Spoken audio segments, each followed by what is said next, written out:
among themselves, and they said, he said that we must be careful about the leaven of the Pharisees. Maybe he's talking about lunch.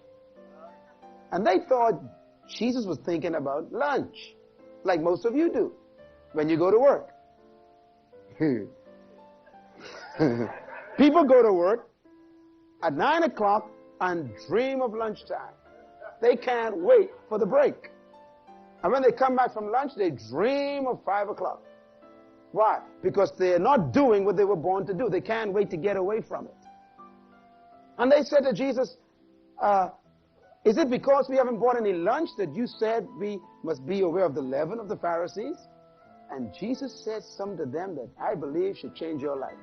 He said, friends, why do you worry about lunch? Always thinking about food, you humans.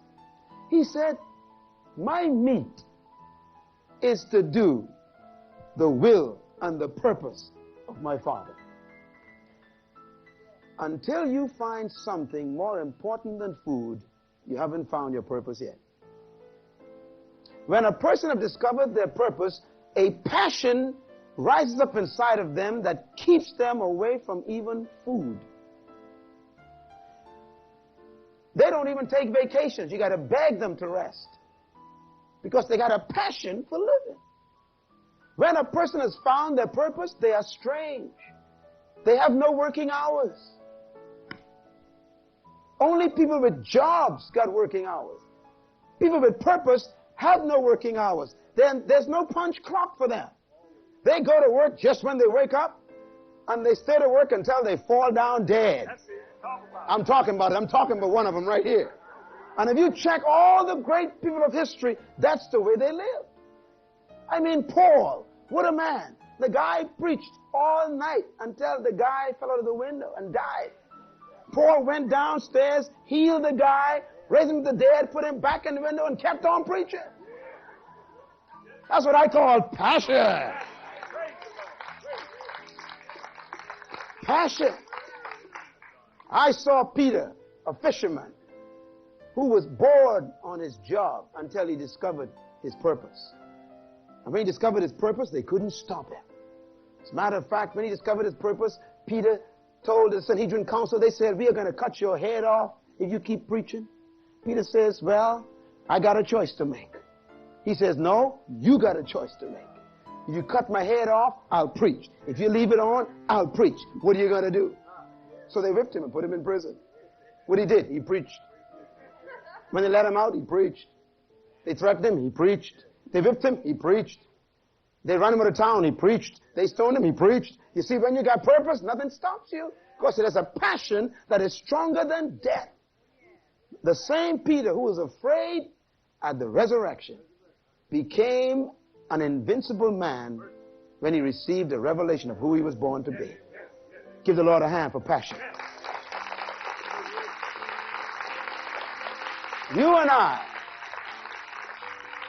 we must discover something that makes us have a reason for living beyond death.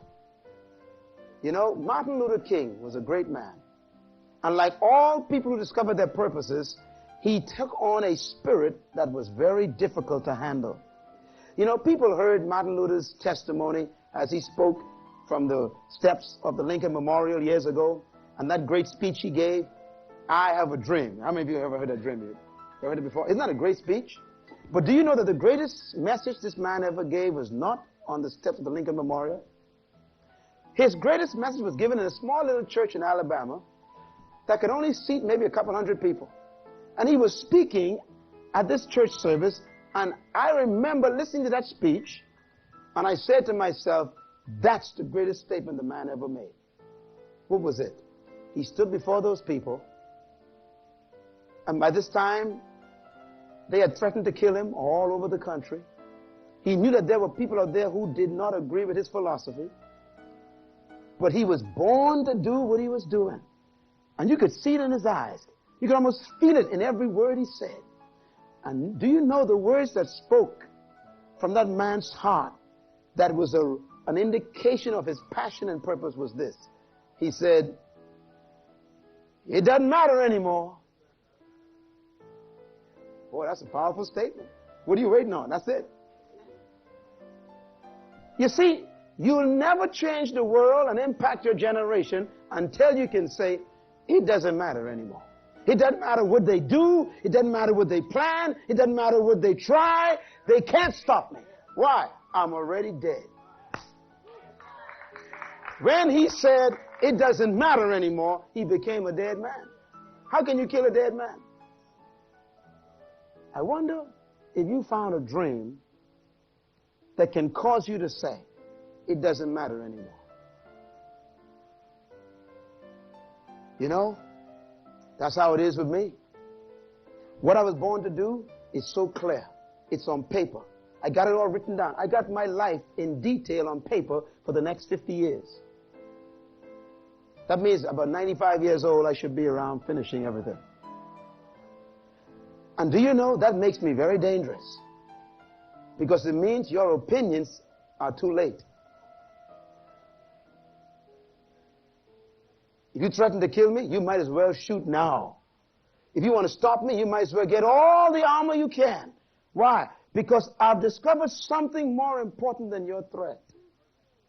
That's what purpose is all about. There's a passion for success. Success, therefore, has to have passion in it. If you could stop doing what you're doing and still be happy, you don't have any passion for what you're doing.